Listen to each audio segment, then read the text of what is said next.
Inside the strained friendship of Blake Lively and Taylor Swift, newly unsealed texts reveal what went wrong.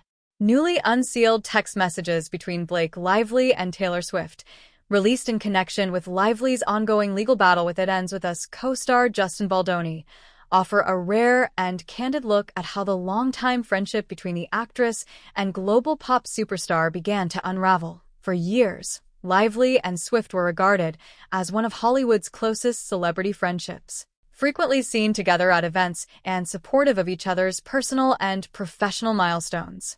But the recently disclosed texts, included in court filings ahead of a summary judgment hearing in Lively's lawsuit against Baldoni, reveal growing emotional distance and miscommunication that contributed to tension between them, a candid exchange.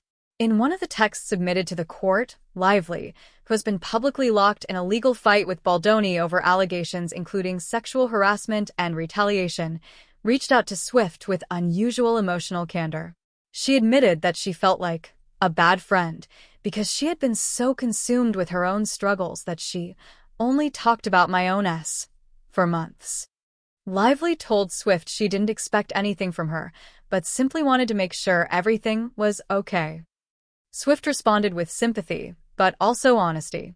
She acknowledged that there had been a lot going on, including Lively's legal challenges, but admitted she had begun to feel emotional fatigue. More notably, Swift suggested that recent texts from Lively had felt like a mass corporate email sent to 200 employees, rather than the candid, playful voice she was used to. She wrote that she missed her friend's funny, dark, normal-speaking personality, and urged her to just come back, please. Understanding the distance. Hours later, Lively responded with self-reflection, acknowledging Swift's point about her tone in messages. She described becoming digitally paranoid, explaining that recent events had left her overly cautious and second-guessing how she communicated. Lively said the ordeal had given her an identity crisis and made her question her own judgment.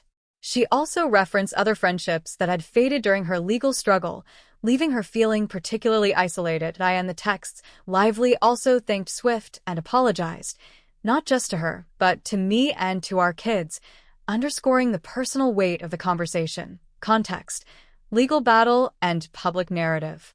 The friendship strain comes amid high-profile legal drama. Lively's lawsuit against Baldoni, which includes serious allegations that he has denied, has generated significant media attention and multiple rounds of filings and countersuits.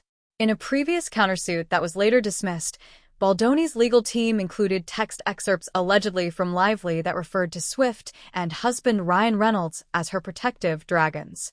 At one point, Baldoni's legal team even attempted to subpoena Swift, prompting her representatives to clarify that she had no involvement in It Ends With Us beyond licensing one of her songs for the soundtrack, a role she otherwise had no creative or production input in. Beyond the People.com account, other reporting has detailed snippets of these texts that show Swift expressing frustration with Baldoni, allegedly calling him a bee with a tiny violin in a December 2024 message, though that context was tied to the broader legal dispute and not directly related to the friendship breakdown. The state of the friendship. While these messages reveal a moment of tension, they also show both stars grappling with vulnerability, miscommunication, and the pressures of extreme public scrutiny. Swift's requests for clearer, more authentic communication and Lively's acknowledgement of her own struggles offer insight into how even deep friendships can fray under stress. At the time of writing, neither star has publicly expanded on the texts beyond what is in the filings, but the unsealed excerpts provide a nuanced and deeply personal glimpse into how their dynamic shifted, not through grand betrayal, but through exhaustion, misunderstanding, and the toll of ongoing personal and legal battles.